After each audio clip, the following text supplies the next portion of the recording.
Budget বাংলাদেশের জনগণের কোনো বাজেট নয়। এই বাজেট হচ্ছে আওয়ামী লীগ মাফিয়াদের পেট মোটা করার বাজেট। এই বাংলাদেশ থেকে ইন্ডিয়া এবং মোদির এই আধিপত্যবাদ আগ্রাসনকে হটাতে হয়। সবার আগে এই বাংলাদেশে মোদি এবং এই ইন্ডিয়ার দালালদের বাংলার মাটি ছাড়া করতে হবে। 18 ঐতিহাসিক এই কোটা সংস্কার আন্দোলন আমাদের মাধ্যমে ঢাকা বিশ্ববিদ্যালয়ে শুরু হয়েছিল। আমরা সেদিন ঢাকা বিশ্ববিদ্যালয়ের মাটিতে এই কোটা সংস্কার আন্দোলন শুরু করেছিলাম। এরপরে তৎকালীন বাংলাদেশের প্রধানমন্ত্রী শেখ হাসিনা জাতীয় সংসদে দাঁড়িয়ে কোটা বাতিলের ঘোষণা দিয়েছিলেন।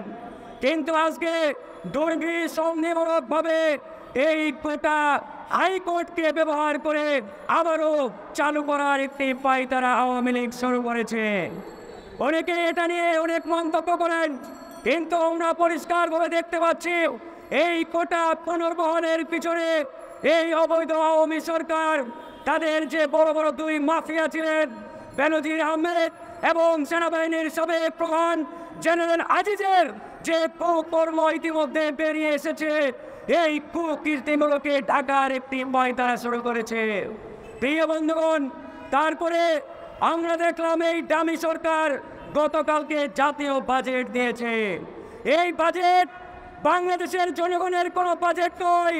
এই বাজেট হচ্ছে আওয়ামী লীগ মাফিয়াদের পেট মোটা করার বাজেট।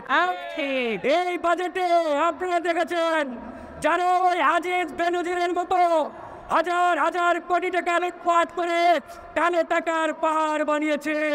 এই কালো টাকা যাতে তারা সাদা করতে পারে, এই জন্য তাদের ট্যাক্সের হার ধরেছেন 15%।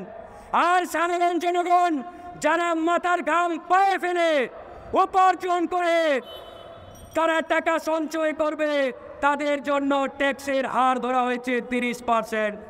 এই হচ্ছে মাফিয়া আওয়ামী সরকারের বর্তমান অবস্থা। বন্ধুগণ, যাই হোক, আমরা সেদিকে যেতে চাই না। আমরা একটা কথাই বলতে চাই, যে সরকার অবৈধ, যে সরকার জনগণের সরকার নয়, এই সরকারের বাজেট বৈধ কোনো বাজেট হতে পারে না। এই বাজেট নিয়ে প্রতিক্রিয়া দেখানো, এই বাজেটের পক্ষে বিপক্ষে বলার কোনো সুযোগ নেই, কোনো সুযোগ নেই। বন্ধুগণ, আওয়ামী লীগ যা করবে, আওয়ামী লীগ যা করছে, তার প্রত্যেকটি কাজই অবৈধ, তার প্রত্যেকটি সিদ্ধান্তে অবৈধ। আজকে আওয়ামী লীগ যে সিদ্ধান্তগুলো নিচ্ছে, আগামীতে জনতার সরকার প্রতিষ্ঠিত হলে আওয়ামী লীগের এই প্রত্যেকটি অবৈধ সিদ্ধান্তকে এদেশের জনগণেরা সেই সরকার বাতিল ঘোষণা করবে ইনশাআল্লাহ।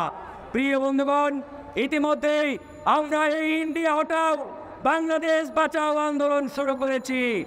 আজকে আমাদের দুঃখ লাগে, এই ইন্ডিয়ার নাম শুনলে বাংলাদেশের অনেক তথাকথিত বড় মাপের বুদ্ধিজীবী তাদের গায়ে আগুন ধরে যায়। ভারতের নাম নিলেই ইন্ডিয়ার এই দালালদের গায়ে জ্বালা পড়া শুরু হয়ে যায়। ওই ইসরায়েলের দালালরা বাংলাদেশে ফিলিস্তিনের পক্ষে স্লোগান দেয়।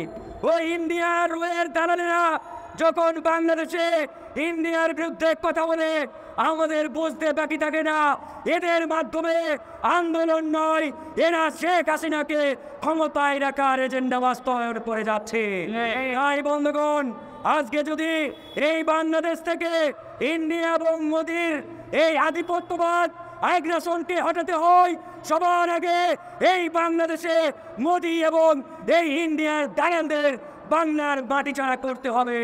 যতক্ষণ পর্যন্ত এই মোদির দালালেরা, এই ইন্ডিয়ার দালালেরা এই বাংলাদেশের মাটিতে থাকবে, ততদিন পর্যন্ত বন্ধুগণ আমরা এই মোদির দুঃশাসনকে বাংলাদেশ থেকে উৎখাত করতে পারবো না। প্রিয় বন্ধুগণ, আমরা শুরু করেছি এই আন্দোলন গণ অধিকার পরিষদের একার আন্দোলন নয়। এই আন্দোলন ভারতীয় জোট, লেবার পার্টি কিংবা বিএনপি, জামাত, হেফাজত কোনো দলের একক আন্দোলন নয়। এই আন্দোলন বাংলাদেশের 20 কোটি জনগণের মুক্তি আন্দোলন।